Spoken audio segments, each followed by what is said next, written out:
बिस्मिल्लाहिर्रहमानिर्रहीम।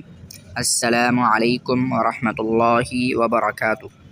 अगर आप कुरान पाक को तजवीद के साथ और सही तलफ़्फ़ुज़ के साथ पढ़ना चाहते हैं या चाहती हैं तो इस चैनल को ज़रूर सब्सक्राइब कर लें। शुक्रिया। अब आते हैं जिस सबक की तरफ। आज हमारा जो सबक है वो है तख्ती नंबर 2, हुरूफ़ मुरक्कबात। जैसा कि आप जानते हैं कि कल हमने तख्ती नंबर 1 मुफ़रदात का सबक पढ़ा था। जिस तरह किसी भी ज़बान को सीखने के लिए उसके अल्फ़ाबेट का याद होना वो बेइंतहा ज़रूरी होता है और उनका और किसी भी ज़बान के बुनियादी चीज़ें सीखना लाज़मी और ज़रूरी होते हैं। इसी तरह अरबी ज़बान के लिए अलिफ़ से लेकर या तक तमाम हुरूफ़ का अज़बर याद होना भी बेइंतहा ज़रूरी है। तो वो हमने कल वाली वीडियो में बयान कर दिया था। उम्मीद है आपने वो देख लिया होगा। आज की इस वीडियो में हम तख्ती नंबर 2 हुरूफ़ मुरक्कबात बयान करेंगे।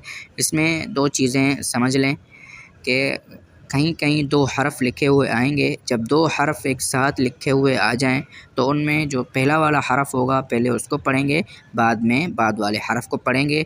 और कहीं पर ऊपर और नीचे हर्फ़ लिखे हुए आएंगे तो वहाँ पर भी यही सूरत हाल होगी कि जो ऊपर वाला हर्फ़ होगा उसको पहले पढ़ा जाएगा और जो बाद में जो नीचे होगा उसको बाद में पढ़ा जाएगा। तख्ती नंबर 2 हुरूफ़ मुरक्कबात। मुरक्कबात का माना होता है मिले जुले लिखे हरफ़ों का मजमूआ। यानी आप देखें पहली वाली तख्ती उसको मुफ़रदात कहते हैं। वो इसलिए कि एक एक अलग अलग हरफ़ लिखा हुआ नज़र आता है। और मुरक्कब कहते हैं किसी 2 चीज़ों को या 3 चीज़ों का आपस में मिल जाना। इन तमाम की जमा को मुरक्कबात कहा जाता है। तो इस तख्ती को मुरक्कबात कहते हैं, यानी कि मिले जुले लिखे हरफ़ों को मुरक्कबात कहा जाता है। चलिए,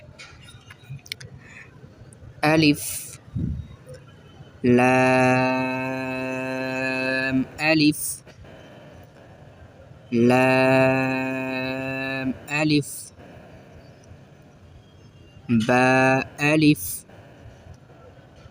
लाम अलिफ़ लाम लाम अलिफ़ लाम हा लाम अलिफ़ बा लाम बा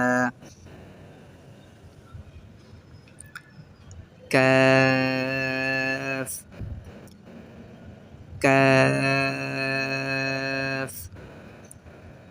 काफ बा काफ बा काफ अलिफ़ सा नून या बा अलिफ़ नून अलिफ़ नून सीन तासीन सासीन साजीम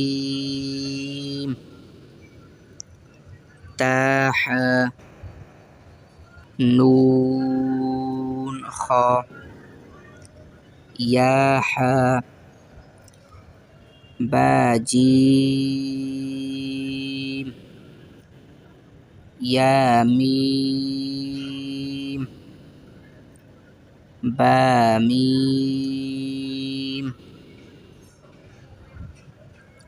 नून मीम तामीम सामीम बाया या नून या ताया ثا يا نون با لام تا نون لام